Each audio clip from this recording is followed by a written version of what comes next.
नमस्कार। आज जो हमारे पास में पेशेंट है, उनकी जब हमने डायग्नोसिस बनाई, उनसे जब हिस्ट्री ली, तो हम जब शास्त्रों के अनुसार चलते हैं, तो उनमें जो हमें लक्षण दिखाई दिए, सबसे पहले जब हम वात व्याधि पढ़ते हैं, वात व्याधि का निदान स्थान में जब हम वात व्याधि पढ़ते हैं सुश्रुत में, तो वहाँ पे क्या आता है, वहाँ पे एक वात कंटक आता है। वात कंटक क्या? वात कंटक के लिए बताया गया है कि जब जो वायु है खूड़ी का यानी कि खूड़ी का आश्रित वायु, खूड़ी का यानी कि हमारी एड़ी और नीचे का जो हिस्सा है, एड़ी के साथ साथ जो नीचे का हिस्सा है वो खूड़िका में आता है। ठीक है, तो खूड़िका आश्रित जो वायु है वो जब विषम होकर वेदना उत्पन्न करती है, तो उस स्थिति को वात कंटक कहा जाता है। ठीक है, दूसरा दूसरा पेशेंट की कंप्लेंट थी पाददाह। पाददाह की वहां पे कंप्लेंट थी। अब ये हम हमारी लैंग्वेज में बात कर रहे हैं, उन्होंने कि हाँ भाई बर्निंग होती है, जलन होती है, तो पाददाह वहां पे उन्होंने बताया। पाददाह कब होता है? तो जो दूषित वायु है वो पित्त और रक्त के साथ में जब मिलती है, या रक्त और पित्त के साथ में जब वो मिलती है, तो वो वहां पे दाह उत्पन्न करती है। तो इसकी संप्राप्ति हम किस तरह से बना सकते हैं?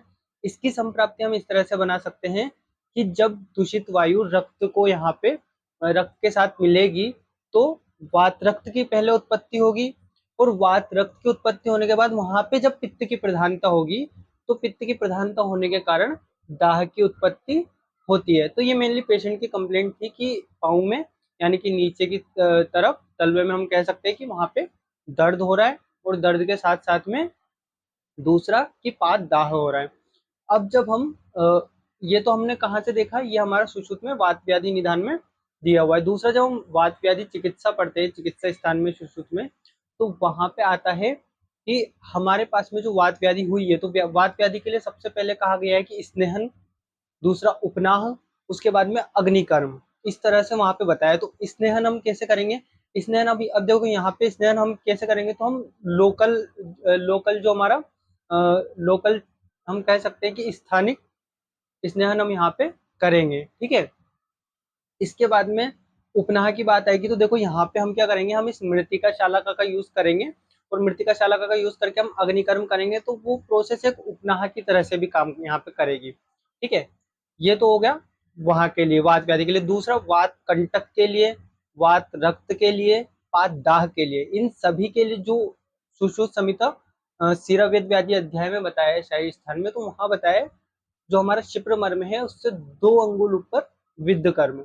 ठीक है, तो जब हम शास्त्रों के अनुसार चलते हैं, तो पहले हम देखो स्नेहन करेंगे, उसके बाद में हम क्या करेंगे कि हम विद्ध कर्म करेंगे, और विद्ध कर्म करने के बाद हम अग्निकर्म करेंगे। अब विद्ध कर्म के तो स्थान निर्धारित है, विद्ध कर्म के लिए स्थान निर्धारित किए गए हैं, लेकिन जब अग्निकर्म की बात आती है, तो अग्निकर्म के स्थान इस तरह से निर्धारित नहीं है, लेकिन अग्निकर्म के लिए बात यह आती है, अति अग्र रुजे अग्निदहेत, यानी कि जहां जहां अति अग्र रुजा होगी, जहां जहां अधिक वेदना होगी, वहां आप अग्निकर्म कर सकते हो। मेनली यह वहां पे है। वैसे अग्निकर्म के भी स्थान कुछ कुछ तो यहाँ पे विद्ध कर्म के अनुसार ही है। तो चलिए हम पेशेंट में आगे, अब सबसे पहले स्नान करेंगे, जो कि हम वहाँ पे स्थानिक स्नान करेंगे। उसके पश्चात हम यहाँ पे विद्ध कर्म करके और अग्निकर्म का प्रयोग करेंगे।